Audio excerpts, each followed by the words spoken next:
Merci beaucoup, merci Émilie, merci aux organisateurs de m'avoir invitée. Je suis très heureuse d'être ici. Je vais partager mon écran, ma présentation. J'espère que vous pouvez la voir.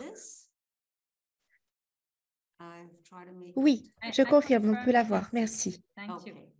Donc, merci beaucoup, comme vous l'avez dit. Donc, mon titre, c'est sur la géoingénierie solaire. Je vais expliquer pourquoi nous demandons un accord de non-utilisation de la géoingénierie solaire et je vais parler des défis au niveau de la politique et de la gouvernance sur un potentiel déploiement de la géoingénierie solaire et je vais, je remercie aussi tous les panélistes pour les excellentes présentations sur les risques et les dangers de la géoingénierie solaire. Tout cela a très bien été mis en lumière et je vais parler d'habitude davantage de la gouvernance, des défis de gouvernance quand on parle du déploiement de la géoingénierie et je vais parler aussi des différentes propositions au niveau de la politique puisque nous sommes à un moment critique et nous avons besoin d'un accord international de non-utilisation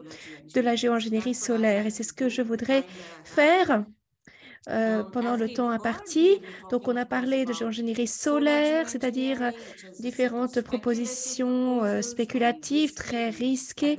Pour le moment, elles sont spéculatives, dont le but est de bloquer la lumière du soleil, de réfléchir la lumière du soleil vers l'espace, comme cela a été mis en lumière dans certaines présentations, la façon dont on parle de ces technologies, dont on parle de la gestion du rayonnement solaire, est-ce qu'on parle de nouvelles technologies de protection du climat, comme donc des propositions spéculatives mais très risquées.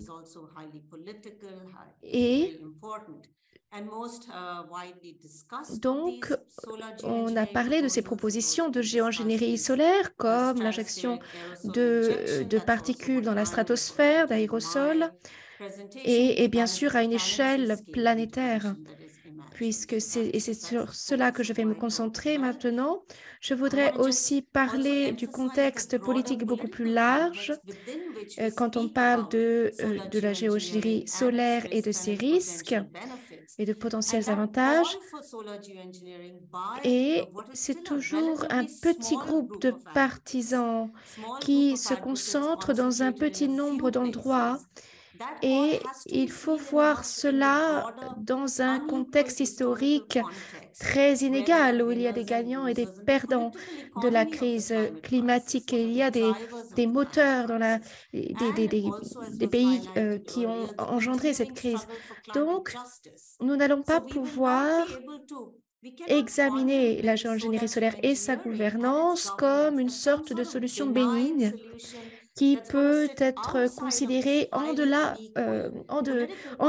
de ce contexte politique très inégalitaire. Donc, ce même contexte politique inégal, euh, et ce contexte qui souhaite le déploiement de la géoingénierie solaire. Donc, nous voulons, quand on parle de déploiement juste, en fait, on constate toutes les injustices et les inégalités liées au changement climatique. Donc, il faut poser la question, qui est intéressé par cela?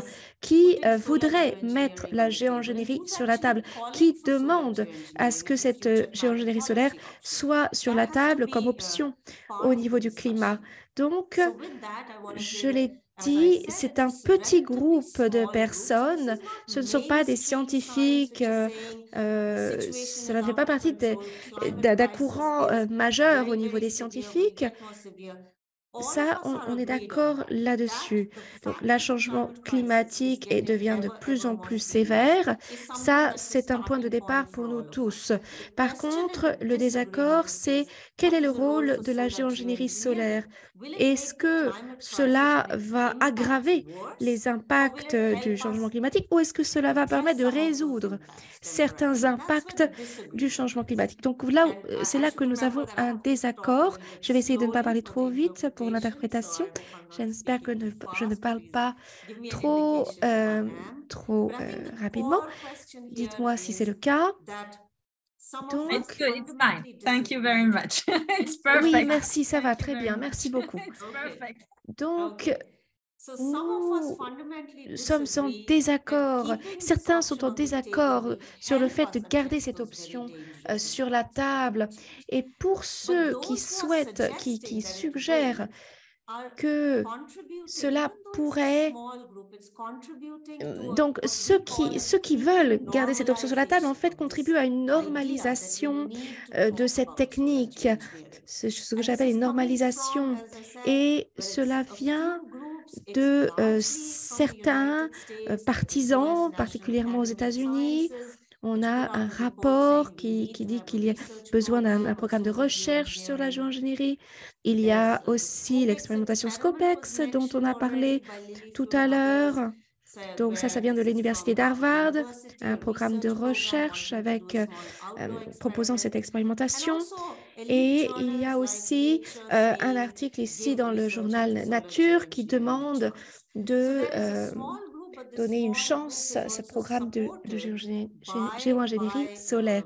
Ce tech sont des billionaires, investisseurs, investors, des Elon milliardaires Musk, de la Bill technologie. Il y Gates a is Elon Musk, il y a Bill financing some of Gates this qui research. So I financent think ces it's recherches. Donc important c'est to important understand where qui the push and the poussent call ces is coming solutions, from, qui encouragent ces and the fact solutions, that this et is le not fait que c'est pas necessarily a forcément une mainstream view. vision qui est The partagée mainstream par view, I would le plus grand argue, is the nombre. one that a group of Je pense que academics, climate donc governance c'est un petit scholars, groupe climate scientists, d'universitaires et donc have nous, put together a call nous, nous saying sommes this un is a petit groupe dangerous and risky option d'universitaires, and we de need to have an chercheurs et nous audience avons dit agreement. que And I would cela say with était trop 450 dangereux. signatories to this Nous call, avons déjà des that is the centaines de mainstream view signatures in research et and nous, in nous science. And I would représentons like to l'opinion explain why dominante we take dans that la position, recherche et au that niveau we de la need a science. non-use agreement. Donc, rapidement, So je just voudrais very dire quickly que to say ceux those qui who argue disent that que we on might pourrait need en it, avoir and this has besoin, come out already ce que j'ai dit before tout in à earlier l'heure, ils presentations, disent they qu'on say we pourrait en may avoir need it besoin as a comme mesure temporary measure. temporaire.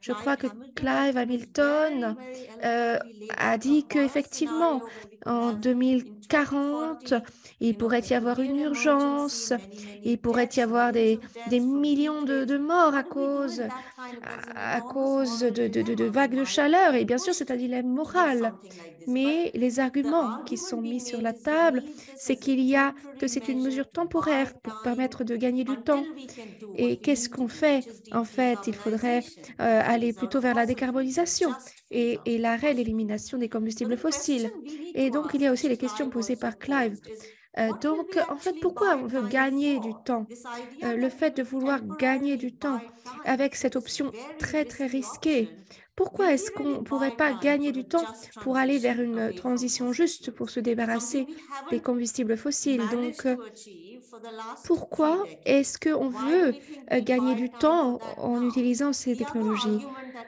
Je advocates pense make qu'il is that faut, we should research solar ils disent geoengineering because there que, are en fait, fundamental on uncertainties. doit faire des This was recherches also dans la something that géoingénierie came up solaire in parce qu'il y a earlier des presentations. incertitudes. There's a lot Et we il y a don't understand effectivement about the de nombreuses uncertain incertitudes sur impacts, les etc. impacts possibles. So Donc, advocates on devrait faire suggest let's do the des research. recherches. Mais Our question and notre our question, criticism of this c'est position is what will c'est more qu'est-ce que research la recherche actually va nous tell us? dire? And Et that's c'est ça something I want to dont nous discuss. So voudrions both of these débattre là. points that are made Et by donc, advocates, that we gagner will du buy temps, time, we will buy it temporarily, can be ça very peut much être remis en interrogated. question, bien What is sûr. temporary and Et who ensuite, on decides? parle de And we're talking décennies. decades actually.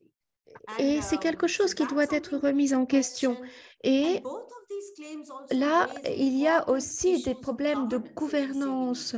Quand research, on if we parle de say we might have to recherche, deploy de to buy déployer, time, de gagner du that temps, raises il y a enormous, des questions complex complexes sur la questions about gouvernance. governance, Et je which pense que advocates often hand wave away. They say we will, as on a was also aussi mentioned, parlé, Lily Feur en a Lily Fu had a parlé, very nice set of des key claims made allégations that when it comes time for it, sur le we will fait manage qu'au to moment come through voulu, this. on But va gérer la our question gouvernance. as Mais climate ma question, governance c'est, scholars is mais what à will quoi va that ressembler cette governance actually gouvernance? look like? How Est-ce qu'elle va être feasible is it réaliste? Est-ce que that c'est we could réaliste de govern this at a vouloir planetary scale, because réglementer, de it's a vouloir avoir une planetary scale gouvernance au niveau intervention? It would require international, puisque planetary scale ce sont des decision-making, technologies inclusive qui vont être decision-making. déployées au niveau And international. do Donc, we il faudrait have those forcément une architectural gouvernance au requirements, niveau which in international. our Donc, voilà les raisons pour lesquelles de nombreux scientifiques demandent un accord de non-utilisation.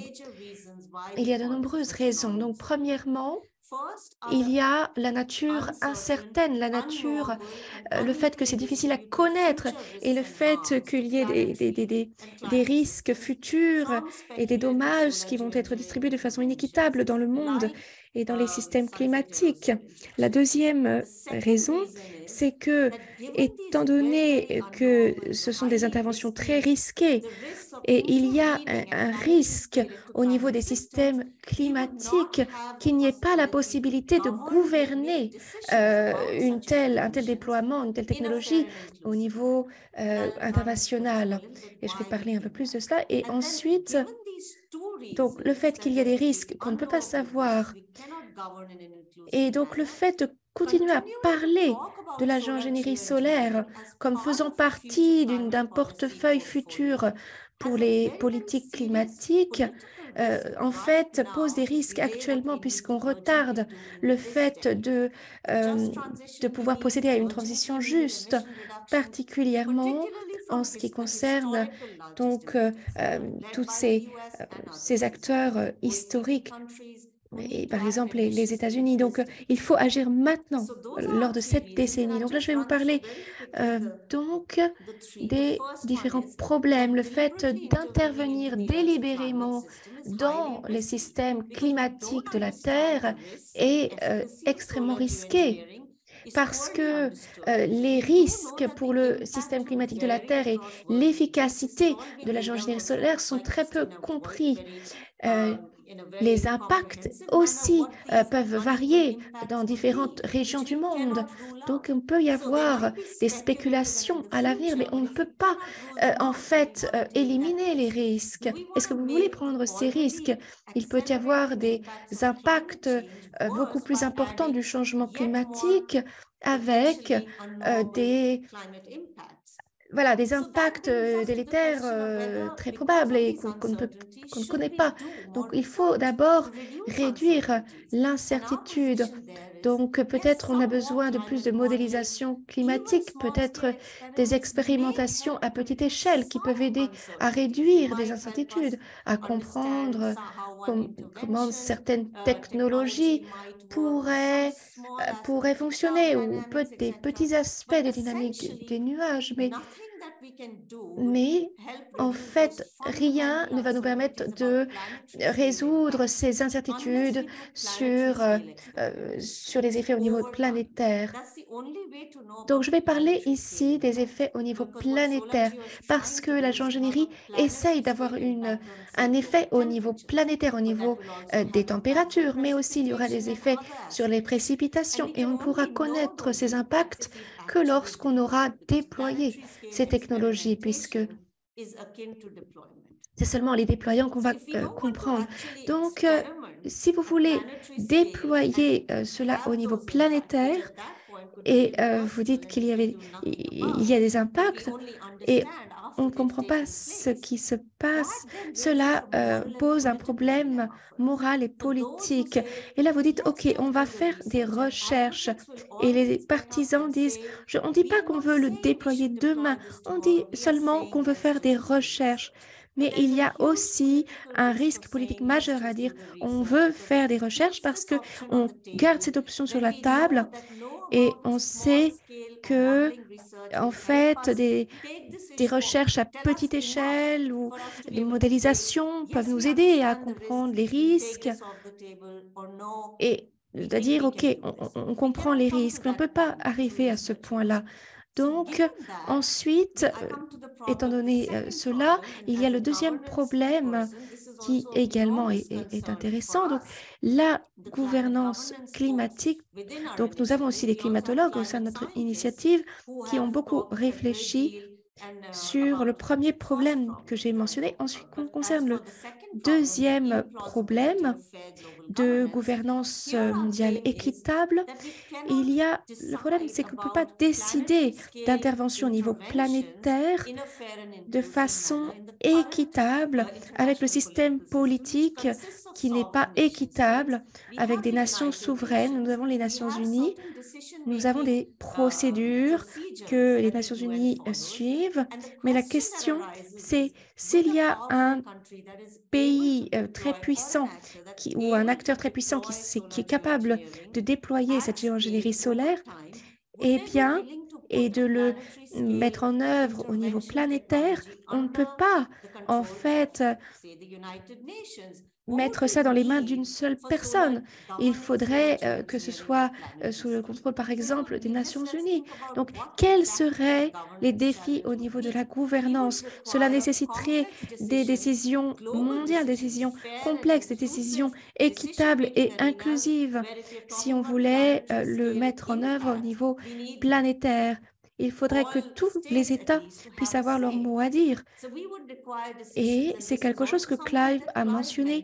Nous devons décider où le déployer, quelle quantité nous devons déployer, pendant quelle période nous allons le déployer, et s'il y a des dommages causés, comment est-ce qu'on va justement aborder les sujets de responsabilité ou de compensation. Donc, ce sont des problèmes très complexes. Par exemple, il y a les questions de responsabilité en matière de changement climatique. Et c'est ce que nous avons vu dans les 3 dernières décennies. Donc là, en Égypte, il y a eu des discussions sur un fonds pour les dommages et on comprend les politiques mondiales du changement climatique sont inefficaces et cela serait exacerbé par ce nouveau défi très complexe. Et par rapport au degré de déploiement, cela aurait un effet sur différents pays de façon différente. Donc, quel type de gouvernance nous permettrait de décider, OK, on a ce type de risque ici, ce type d'impact là, ce dont nous aurons besoin, et d'avoir un contrôle politique effectif sur ce type de décision, sur les décisions de déploiement de la technologie, mais ce sont des décisions prises par tous les pays. Et est-ce que ce contrôle politique est faisable et possible? Est-ce que tous les pays auraient leur mot à dire? Quel type de forum international aurions-nous pour prendre ces décisions politiques? Donc, sinon, c'est donc un grand pays qui a une voix. Et donc, la question qui se pose, c'est qu'on voit cela un peu partout dans les traités multilatéraux réglementés par les Nations Unies. Certains pays puissants peuvent choisir de ne pas entrer dans les traités parce qu'ils ne veulent pas être restreints par certains traités des Nations Unies. Donc, certains pays peuvent ne pas vouloir accepter une gouvernance, un contrôle.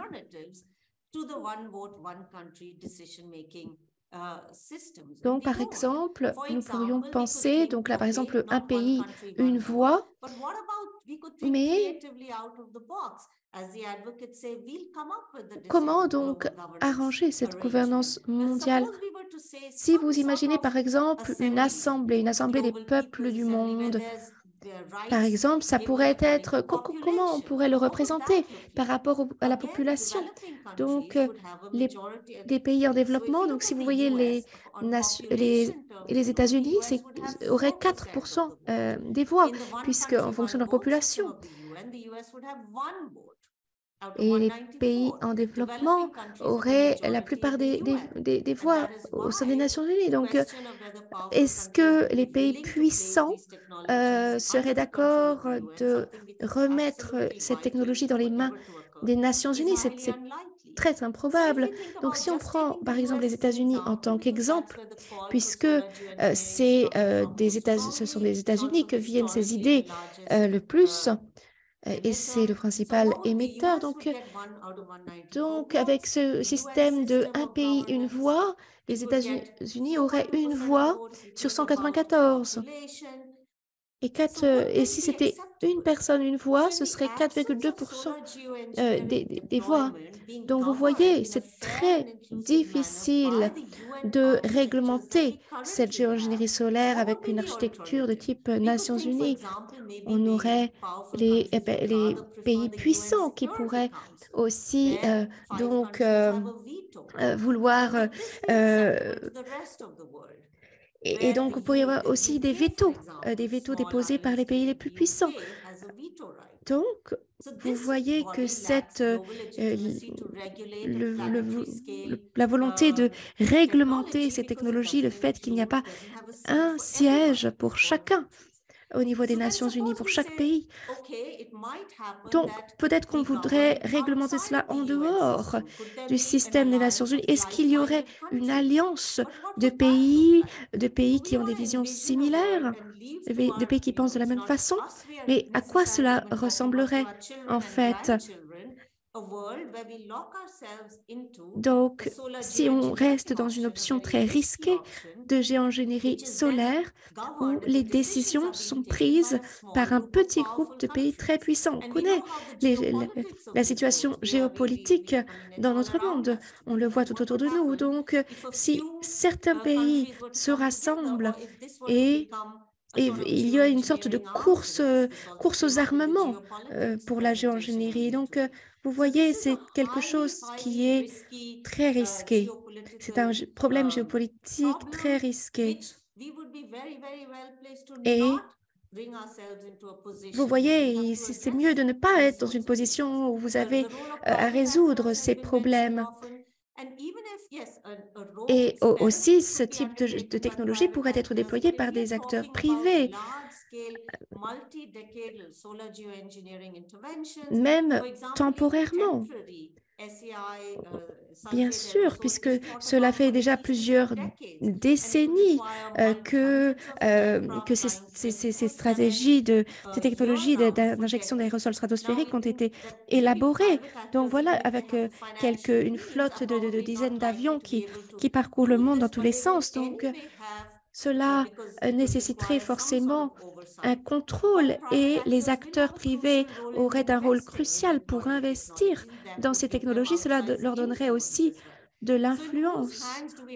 Donc, est-ce qu'on veut mettre notre destin entre les mains de ces personnes? Donc, je vais maintenant arriver au troisième problème. J'espère que j'ai pu vous montrer que le déploiement de la géoingénierie solaire ne peut pas se faire de façon inclusive. Il y a des pays en développement, il y a les petits pays insulaires qui sont les plus vulnérables au changement climatique et on ne peut pas mettre cela donc entre les mains de certains organes. Là, on parle aussi, et en fait, ces technologies, en fait, retardent les politiques visant la décarbonisation et retardent cette transition énergétique. Et finalement, nous ne voulons pas avoir une sorte de baguette magique. Même l'idée d'un plan B est risquée. Donc, le fait de parler d'un dépassement de 1,5 degré, donc, de toute façon, ils disent que, en fait, ils prennent l'hypothèse qu'il va y avoir un dépassement de 1,5 degré et donc il faut garder cette option sur la table. On n'a pas besoin de faire l'hypothèse que nous allons dépasser les 1,5 degrés. Et il y a toujours quelque chose que nous devons faire.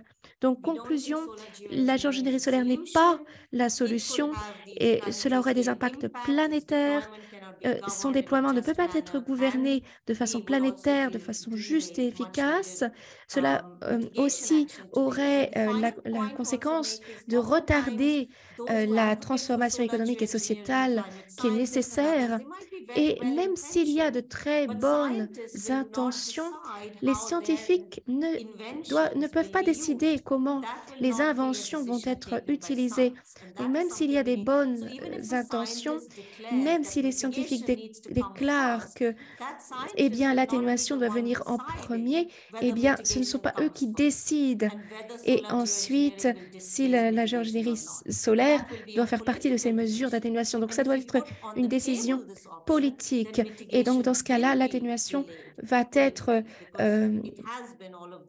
retardée. Donc, nous, un groupe de scientifiques qui sommes très concernés, très préoccupés par ces problèmes, nous voulons ce que nous disons, c'est que nous sommes des scientifiques, nous demandons au gouvernement, aux Nations Unies et à d'autres, à des groupes de la société civile, etc., d'agir maintenant et d'arrêter la normalisation des technologies de géoingénierie solaire.